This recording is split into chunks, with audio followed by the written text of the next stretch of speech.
A vidiš, kaj takole se najdeš v kempu? Od hudega Maseratija do zmahanega traktorja, ampak meni sta oba dva podoben zanimiva. Ajde, o Maseratijih bistveno več vem kot o starih traktorjih, ampak veš, jaz sem en tak romantik in ko vidim en tak star zmahan stroj, si ne morem pomagati, da ne bi pomislil na vse tisto, kaj je taka stvar že doživela. Kakšen zanimiv življenje je mogel imeti, koliko znoja je prelil tisti človek, ki ga je upravljal. Pa tako no, take stvari so meni všeč. A sem sam jaz toliko butast, še kdo med vami takšen? Jaz sem bil po štacuni, zdaj grem pa nazaj v dolino.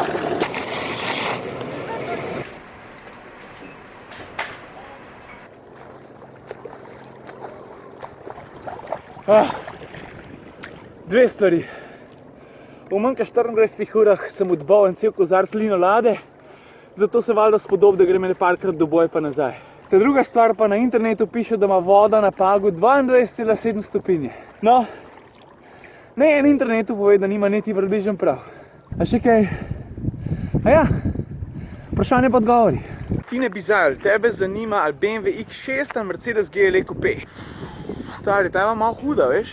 Pa nisem čist ziher, no. X6 se res dobro pele, po drugi strani pa GLE Coupe res dobro zgleda. Saj po mojem mnenju veliko boljš kot X6. Ampak saj veste, vsaki oči imajo svojega malarja, tako da ne sodate, prav? Jaz bi po moje izbral Mercedesa, zato ker mi prvič videz ni toliko nepomemben, po drugi strani se mi pa zdi njegova notranjost veliko bolj elegantna. No, ampak da se razumemo, to so res malenkosti. Če pogledaš v grobem pa na veliko, sta oba dva avtomobila res top. In čisto lahko bi se zgodilo, da bi se jaz tudi kakšen drug dan nagnil k BMW-ju, ne pa k Mercedesu. Ampak danes mislim, da bi Mercedes malo pripaše.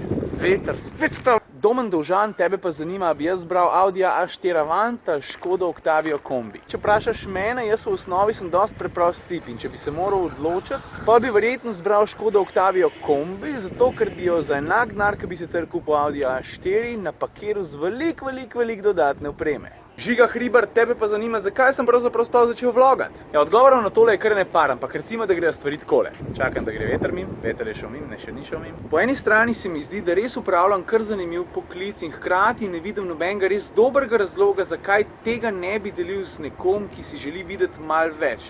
Torej, kaj se zares dogaja, kakšne stvari doživim, kaj vidim na cesti in tako naprej. Dodatek k temu, da pa začnem svoje življenje deliti, so pa prispevali tudi prijatelji, ki so rekli, pa se mogoče pa kdaj lahko kaj pokažeš, recimo, ko greš v tujino, pa kakšne hotelje, pa kaj voziš, pa kam greš, pa kaj vidiš. Ampak odločilno vlogo je imela pa tukaj moja partnerka, zato ker je rekla, poslušaj, res veliko zanimivih stvari se ti zgodi, začni to deliti, če ti je to vsaj približno interesu, zato ker te bo drugače nekdo prehitel in pol ti bo žal. In od takrat naprej vlogam. Evo, spet sem pri Vitezu, tukaj veter ne upa pihati. Luka Zadnik, zadnje vprašanje pa pripada tebi danes, kaj počnem, ko ne delam oziroma kaj počnem v prostem času. Recimo, da grem včasih tudi na morje. Obenem se mi pa zdi, da zmanjkuje časa za vse, za prijatelje, za moje punce, za šport. Pardon sem. Moje punce vidim.